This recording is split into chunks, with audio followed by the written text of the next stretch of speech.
Students, welcome to the online video teaching from Sri Shankaracharya Vidyalaya. Hope this video will find you in best of your health, in top of your health and high spirits.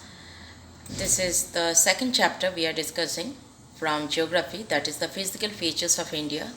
Earlier I have already discussed the part 1 and part 2, that is about the divisions, about the formation of the Himalayas and about the Himalaya mountains and its divisions. Today we are going to discuss about the northern plains. Before going in detail, I like to share once again the divisions that we have made. That is number 1, introduction, that we have discussed. Then major physiographic divisions. Under it we have again divided into 6 divisions: the Himalayan mountains, the northern plains, the Peninsula Plateau, the Indian desert, the coastal plains and the islands. And the last part we are going to discuss is how this diverse physical features useful for India. So major physiographic divisions and the formation of the Himalayan mountains we have discussed in part 1, and Himalayan mountains, about the whole of the Himalayan mountains, in the part 2. Now today we are going to discuss the third part, that is the northern plains. Let us discuss it to a beautiful picture, starting with a beautiful picture of the scenic beauty of the northern plains. It's a very attractive one. It seems like a very beautiful and very interesting tourist spot, and obviously it is. The portion which covers up with the northern plain is this shot. See, this is the part we can see as a northern plain. It's colored with the orange color, that is saffron color. And the states those are covering up with this great northern plain, we can see parts of Rajasthan, Punjab, Haryana, Uttar Pradesh, Bihar, parts of West Bengal, Assam and parts of Meghalaya, then Tripura. All of this green color features. And so next slide from this video, you can see people are more engaged in these farming activities over these northern plains, because it is very fertile and it is formed of the interplay of the many of the rivers that we are going to discuss. So it is a very important place for the agricultural products and growing of the crops and farming purpose. So let us discuss about the northern plains. The northern plain have been formed by the interplay of 3 major rivers or major river systems, namely the Indus, the Ganga, the Brahmaputra, along with it tributaries. The plain is formed of the alluvial soil, and the deposition of alluvium in a vast basin lying at the foothills of the Himalayas over the millions of years form this fertile plain. Now it spreads over an area of 7 lakhs square kilometer. The plain is about 2400 kilometer long and 240 to 320 kilometer broad, and it is densely populated physiographic division because it is a very rich soil cover combined with the adequate water supply. It is having this northern plains having adequate water supply, and it is full of soil that is full of lot of it is depositions, that is from the river depositions, and it is a favorable climate also, that is very much favorable for the agriculturally a productive part of India. It is a very productive part of India. The rivers coming from the northern plains are involved in this depositional work. So northern plains, just now we have said, it is adequate water supply is there, favorable climate, and it is thus once a place is having adequate water supply and high quality of soil, then favorable conditions, climate, so it is a very important part for the productive part of India. Thus the rivers coming from the northern mountains are involved in depositional work. In the lower course, what happens, due to gentle slope, the velocity of the water decreases, and that is the flow of the water decreases, which results in the formation of the riverine island. This is a new word you are hearing in this chapter, that is the riverine islands. It may come with the 1 marks of the questions also. The rivers with a lower course split into numerous channels due to this deposition of the silt. These channels are also called as distributaries. Let us have a picture of riverine island. I have collected all these pictures from net to have a proper discussion and your clear conception. You can see this is a picture of a riverine island that is formed by the Brahmaputra river. See, rivers are having in between and flowing in between with a very less speed or flow, and the islands, the deposition of the islands are in between. These are the riverine islands. Next is the northern plain is broadly divided into three sections. The Indus, Ganga and the Brahmaputra. The western part of the northern plain is referred to as Punjab plains. Then if we go in details, we are seeing that also in the lower course, the river split into numerous channels due to the deposition of a silt known as distributaries. Just now I said the northern plains is broadly divided into three parts, that is the Punjab part, the Ganga plains and the Brahmaputra plains. So Punjab plains, Ganga plains and Brahmaputra plains. How the plains are divided? Punjab, Ganga and Brahmaputra.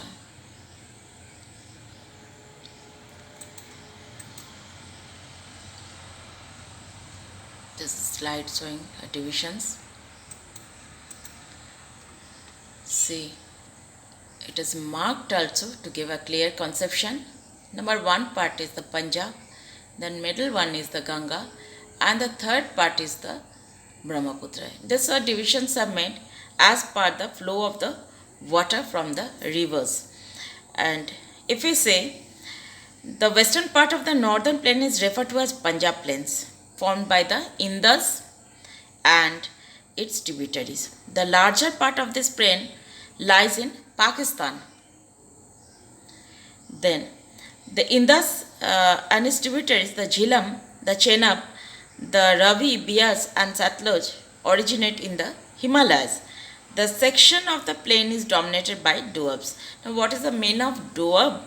Doab is made up of two words. Do and ab means the water. Do means two and ab means water. It is similarly Punjab is made up of two words. Punj meaning 5 and ab meaning water. That is a place of 5 rivers. Now the Ganga part, that is the middle part. The Ganga plain extends between the Ghaggar and Testa river. This is spread over the states of North India, Haryana, Delhi, UP, Bihar and partly Jharkhand and West Bengal to the east. This part. And in the particularly Assam and to its West Bengal to its east, particularly in Assam lies the Brahmaputra plain. You can see the Assam part. Mainly in the Assam part, the Brahmaputra river lies. So this part is called the Brahmaputra plains, Ganga plains and Punjab plains likewise.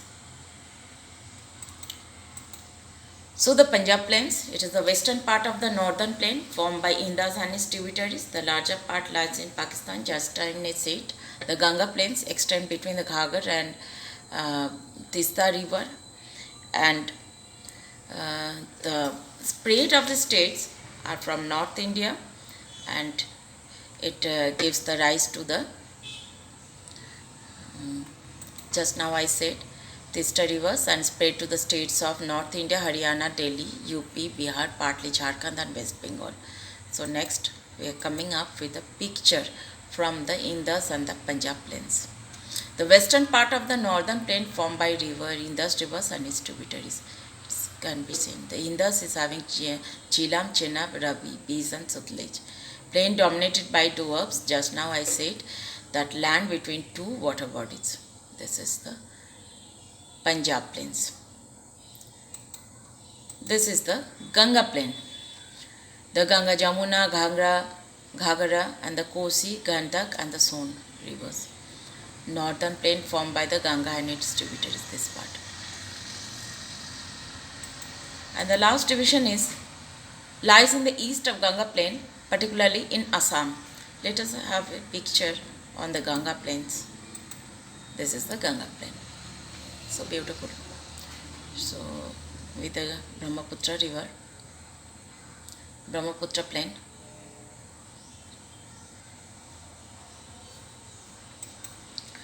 So once again, we are division based on the variations in the relief. This is the Himalayas, the high mountains. Then comes these are the division based on the variations in relief, not the rivers. The first part is the Bhabar, then Terai, Bhangar, Khadar and the river valleys. Let us see the divisions over here. Regions of the northern plains. According to the variations in the relief features, the northern plains can again be divided into four regions: the Bhabar, the Terai, Bhangar and Khadar. What are these? Let us read in detail. The northern plain is not a flat land. The vast plain has diverse relief features. The northern plains can be divided into four regions according to the variations in relief features. Number one comes the Bhabar. Just now we said in the four divisions. So we are coming with the Bhabar one. Lying at the foothills of Sivalik, a narrow 8 to 16 kilometer wide belt of pebbles. Next is, this is a picture of Bhabar I have collected from the net that to make you easy. The rivers descending from the mountains deposit pebbles in narrow belt of 8 to 16 kilometer width and lying parallel to the slopes of Sivalik is known as Bhabar. These are the pictures. Then the Terai, that is lying next to Bhabar, a wet and marshy area with wildlife and forest. Then the Bhangar, old alluvium plain which rises above the level of the floodplains. The soil in this region contains calcareous deposits locally called as Kankar. And Khadar, the younger alluvium of the floodplains, they are renewed almost every year so that they are fertile, just ideal for intensive agriculture. This is the Tarai belt. You can see a narrow belt of wet, swampy and marshy region to the south of the Bhabar belt. Thickly forested, wildlife are very important part of this area. Forests have been cleared for agricultural land. These are some of the parts that has been cleared for the agricultural purposes. We have a part from Khadar also. It is younger alluvium of the plain. It is renewed every year, year after year. Just now we discussed. It is found near in the courses of rivers and floodplains. It is fine one and more fertile, this part, Khadar. Bhangar, it is the older alluvium.